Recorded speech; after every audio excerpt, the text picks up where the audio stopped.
আসসালামু আলাইকুম dear colleagues, welcome to another teachers training video. আমাদের এই ভিডিওটাতে আমরা ডিসকাস করব পেইস কারিকুলাম নিয়ে। প্রথমে পেইস একটা অ্যাক্রোনিম, কিন্তু পেইস একটা ইংরেজি শব্দ। আপনারা পেইস বানানো হচ্ছে PACE। পেইস মানে একটা মানে গতি, বা লেটসে আপনি বলতে পারেন যে আমি দ্রুত পেইসে হাঁটছি, আমার আমার ওয়াকিং পেইসটা বেশি, অথবা আমি কোনো একটা কিছু আমার লার্নিং পেইসটা বেশি, বা কারো লার্নিং পেইসটা স্লো। এটা তো এই পেস, এই ইংরেজি শব্দটা আমাদের কারিকুলামের ক্ষেত্রে আমরা এটা দিয়ে কি বোঝাই?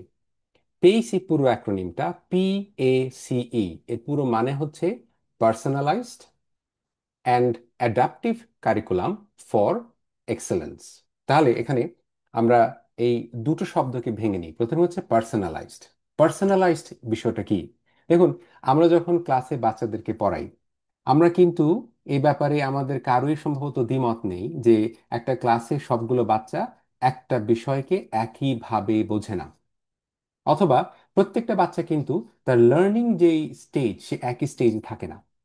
কিন্তু আমাদের যে কনভেনশনাল কারিকুলাম, আমাদের কনভেনশনাল যে টিচিং মেথড, সেই টিচিং মেথডে আমরা একটা ক্লাসে যাই, ক্লাসে গিয়ে সবগুলো স্টুডেন্টের জন্য ঠিক একটা লেসন একইভাবে পড়াই, অথবা একটা চ্যাপ্টার কিংবা একটা ওয়ার্কশিট কিংবা একটা অ্যাসেসমেন্ট দিয়ে দিচ্ছি। কিন্তু যখনই আমি বলছি পার্সোনালাইজড, এই পার্সোনালাইজড কথাটার মানে হচ্ছে যে আমি একটা স্টুডেন্টকে সেটাই পড়াচ্ছি যেটা তার এই মুহূর্তের যে লার্নিং নিডটা, সেই নিডটাকে অ্যাড্রেস করে। ঠিক আছে? তো ফর এক্সাম্পল, আপনি ধরেন আপনি একটা বাচ্চাকে পার্সেন্টেজ শেখাবেন, কিন্তু পার্সেন্টেজ শেখার আগে একটা বাচ্চার অন্যান্য যে সমস্ত ম্যাথমেটিক্যাল নলেজ থাকা দরকার, প্রিরিকুইজিট থাকা দরকার, সেটা যদি এই বাচ্চাটার না থাকে, তাহলে আপনি পার্সেন্টেজ শেখানোর চেষ্টা করলেও খুব বেশি একটা সফল হবেন না। তাহলে যদি আপনি একটা কারিকুলামকে বলেন যে পার্সোনালাইজড কারিকুলাম, এর মানে হচ্ছে আপনি আপনি জানেন আপনার ক্লাসে আপনাকে পার্সেন্টেজ শেখাতে হবে, কিন্তু আপনি আগে খুঁজে বের করেন যে একটা বাচ্চা পার্সেন্টেজ শেখার জন্য আগে যে সমস্ত প্রি রেকুইজিট আছে, আগে যে সমস্ত বিষয়গুলো তার জানা প্রয়োজন ছিল, সেগুলো সে জানে কিনা। যদি দেখেন যে আচ্ছা ঠিক আছে, একটা বাচ্চা পার্সেন্টেজ বুঝতেছে না, ওকে ফাইন। তারপরে আপনি দেখেন যে আচ্ছা, সে ফ্র্যাকশন বোঝে কিনা।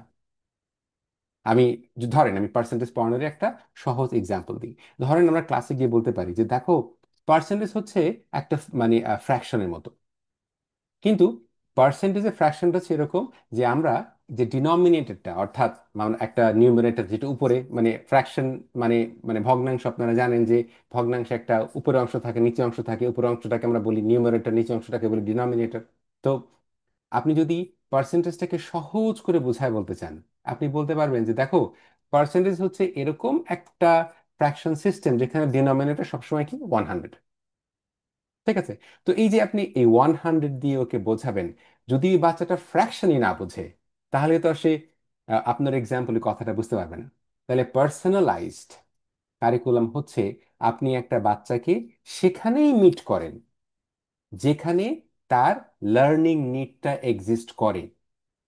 আপনি একটা বাচ্চাকে গুণন শেখাতে চাচ্ছেন, মাল্টিপ্লিকেশন শেখাতে চাচ্ছেন, কিন্তু মাল্টিপ্লিকেশনের সাথে এডিশনের একটা কানেকশন আছে। তো যদি আপনি মাল্টিপ্লিকেশন শেখাতে গিয়ে দেখেন যে বাচ্চাটা এডিশন পারে না, তাহলে আপনি কি করেন? সেই বাচ্চাটাকে এডিশন শিখতে সাহায্য করেন। তবে পার্সোনালাইজড লার্নিং এর ক্ষেত্রে যে জিনিসটা ভীষণ জরুরি, যে আমরা যেন কোনো একটা বাচ্চার পার্সোনালাইজড লার্নিং এর ক্ষেত্রে ওকে যেন শেম না করি যে আচ্ছা, তোমাকে আমি এখন পার্সেন্টেজ শেখাচ্ছি কিন্তু তুমি এখনো ফ্র্যাকশন পারো না, কিংবা আমি তোমাকে এখন মাল্টিপ্লিকেশন শেখাবো কিন্তু তুমি এখনো এডিশনটা বোঝো না, তাহলে তুমি কি শিখছো? তাহলে কি হবে?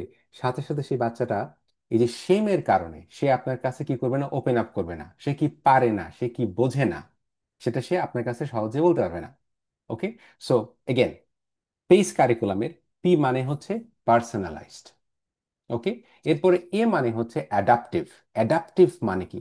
অ্যাডাপটিভ মানে হচ্ছে আপনি একটা বাচ্চাকে কোনো একটা টপিক শিখতে দিচ্ছেন, তাকে আপনি এক জিনিস বোঝালেন, সেটা তাকে পড়ালেন, এবং তাকে আপনি একটা হ্যান্ড আউট দিলেন কিংবা ওয়ার্কশিট দিলেন।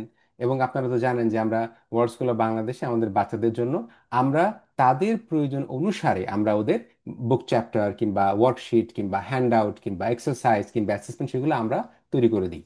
ওকে, তো এরপরে আপনি যখন তাকে কোনো একটা ওয়ার্কশিট দিলেন, কিংবা তাকে একটা হ্যান্ড আউট দিলেন, বা তাকে একটা টেস্ট দিলেন, টেস্ট দেওয়ার পরে আপনি দেখেন যে ওই বাচ্চাটা কোন কোন জিনিস পারতেছে আর কোন কোন জিনিস পারতেছে না।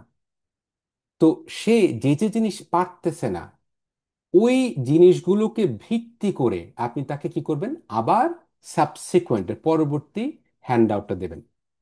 তো এইটা খুব ভালো করে বোঝার জন্য আমাদের কলিগ কিরণ স্যার, সে খুব সুন্দর একটা রূপক বা মেটাফর ব্যবহার করেছে, যেটা আমার কাছে প্রচন্ড ইউজফুল মনে হয়েছে। কিরকম, যে একজন শিক্ষক কিন্তু ডাক্তারের মতোই।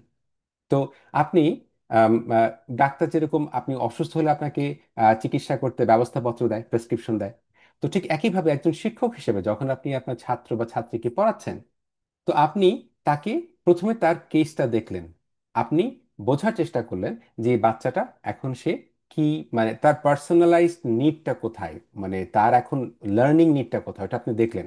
দেখে কি করলেন, আপনি তাকে একটা প্রেসক্রিপশন লিখে দিলেন। এটা কিন্তু পার্সোনালাইজড।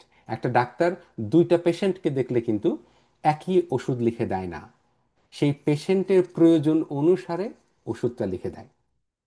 এরপরে ওই পেশেন্টটা যখন এক সপ্তাহ পরে এসে আবার ডাক্তারকে বলে যে তার বর্তমান অবস্থা কি, তখন পেশেন্টের পরবর্তী অবস্থা অনুসারে ডাক্তার কি করে, আবার নতুন প্রেসক্রিপশন কি করে লিখে দেয়। সেখানে সে আগের ওষুধটা রাখতে পারে, কিংবা নতুন ওষুধ অ্যাড করতে পারে, কিংবা কোনো ওষুধ বাদ দিয়ে দিতে পারে। তাহলে খেয়াল করলেন যে প্রথমে প্রেসক্রিপশনটা কিন্তু পার্সোনালাইজড, তারপরে আপনি কি করলেন, যে এরপরে আপনি রোগীর অবস্থা বুঝে আবার আপনি পরের প্রেসক্রিপশনটা লিখলেন। এটা হচ্ছে অ্যাডাপটিভ। তাহলে যেটা বললাম, যে পার্সোনালাইজড এবং অ্যাডাপটিভ কারিকুলাম। লক্ষ্য করেন, আমরা ওয়ার্ল্ড স্কুল বাংলাদেশে যেটা বলে থাকি যে আসলে কোনো বাচ্চা ফেল করে না, ফেল করে সিস্টেম। কিন্তু আমাদের কনভেনশনাল এডুকেশন সিস্টেমে যখন কোনো একটা বাচ্চাকে ক্লাসে পড়ানো হয়, তখন কিন্তু ওই বাচ্চার এই মুহূর্তের লার্নিং নিডটা কি, সেটা আমরা কনভেনশনাল টিচিং সিস্টেমে আমরা আইডেন্টিফাই করার চেষ্টা করি না। তো যখন আমরা একটা বাচ্চাকে এমন প্রেসক্রিপশন দিচ্ছি যেটা তার পার্সোনাল লার্নিং নিডটাকে অ্যাড্রেস করছে না, তার পার্সোনাল লার্নিং নিডটা যে প্রয়োজনটা সেটাকে মেটাচ্ছে না, তাহলে তো সেটা পার্সোনালাইজড হলো না, তাই না? তো মানে আমরা একটা ক্লাসে যখন অনেকগুলো ছাত্রছাত্রী থাকে, তখন আমরা সবাইকে যদি একই প্রেসক্রিপশন দিই তাহলে সেটা তো কাজ করবে না, তাই না? তো আনফর্চুনেটলি আমাদের দেশে মানে আমাদের পাবলিক স্কুলে এক একটা ক্লাসে অনেক ছাত্রছাত্রী থাকেন।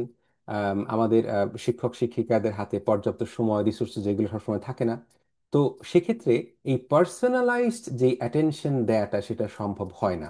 But this is wire world school of Bangladesh stands out compare to conventional education system. সেটা কিরকম, আমরা একটা ক্লাসে প্রত্যেকটা স্টুডেন্টের পার্সোনালাইজড যে লার্নিং নিডটা, একটা বাচ্চা ক্লাস 7-এ পড়তে পারে, 8-এ পড়তে পারে, সে এই মুহূর্তে আমি তাকে যেটা করাতে যাচ্ছি সেটা শেখাতে গিয়ে আমাকে বুঝতে হবে যে তার লার্নিং নিডটা কি। তারপরে তার সেই প্রয়োজন অনুসারে তাকে আমাকে সেই প্রেসক্রিপশন, আমরা এখানে প্রেসক্রিপশন বলতে কি বোঝাচ্ছি, তাকে যে হ্যান্ড আউটটা দিচ্ছি, তাকে যে এক্সারসাইজ ওয়ার্কশিট দিচ্ছি, তাকে যেই অ্যাসেসমেন্ট পেপারটা দিচ্ছি, আমরা তার লার্নিং নিড অনুসারে দিচ্ছি। এবং তারপরে কি দেখছি যে আচ্ছা ঠিক আছে, ওইটা তার জন্য কতটুকু হেল্প করছে। তারপরে সেটার সাথে অ্যাডজাস্ট করে আমি কি করছি, পরবর্তী ওয়ার্কশিটটা হ্যান্ড আউটটা তৈরি করছি। এই জন্য আপনারা জানেন যে আমরা ওয়ার্ল্ড স্কুল অফ বাংলাদেশে we are working towards next ইয়ারে আমরা আমাদের প্রত্যেকটা বাচ্চার জন্য এই পার্সোনালাইজড লার্নিং মেটেরিয়াল দেওয়ার জন্য আমরা ওয়ার্ল্ড স্কুল থেকে আমাদের সমস্ত বাচ্চাদের সমস্ত লার্নিং মেটেরিয়াল আমরা প্রোভাইড করব। অর্থাৎ যখন আমরা বাচ্চাদেরকে বাইরের টেক্সট বুক কিনতে বলি, বাইরের টেক্সট বুক কিন্তু আমাদের বাচ্চাদের এই পার্সোনালাইজড লার্নিং নিডটাকে মানে মাথায় রেখে কিন্তু ওই টেক্সট বইটা লেখা হয় না। তো কাজেই টেক্সট বইটা এতটা পার্সোনালাইজড না যেটা আমরা বাচ্চাদের জন্য করছি। ওকে, তাহলে যেটা বললাম, যদি আমরা পড়াশোনাটাকে এভাবে করি যে পার্সোনালাইজড এবং সেটা অ্যাডাপটিভ, তাহলে কারিকুলামটা যদি পার্সোনালাইজড হয় এবং যদি অ্যাডাপটিভ হয়, তাহলে ওখানে স্টুডেন্ট মানে ওখানে ফেল করার মানে কি, এগেন আমি আবার সেই স্টেটমেন্টে ফেরত আসি, যে ওখানে আমরা কি বলছি, যে একটা স্টুডেন্ট ফেল করে না, ফেল করে সিস্টেম। যখন সিস্টেমটা ওই স্টুডেন্টের লার্নিং নিডটাকে বুঝতে পারে না, যখন সিস্টেমটা ওই স্টুডেন্টের লার্নিং নিডের সাথে অ্যাডাপ্ট করতে চায় না, আমরা এভাবে রিকোয়ার করি যে স্টুডেন্টকে কি করতে হবে, সিস্টেমের সাথে অ্যাডাপ্ট করতে হবে। তাহলে তো একটা স্টুডেন্ট, সে একটা বাচ্চা, সে একটা সিস্টেমের সাথে তাকে অ্যাডাপ্ট করতে বললে অধিকাংশ সময় সে কি করে, সে ভেঙে যায়, তার পুরো লাইফ এফেক্টেড হয়ে যায় এখান থেকে। অলরাইট। সো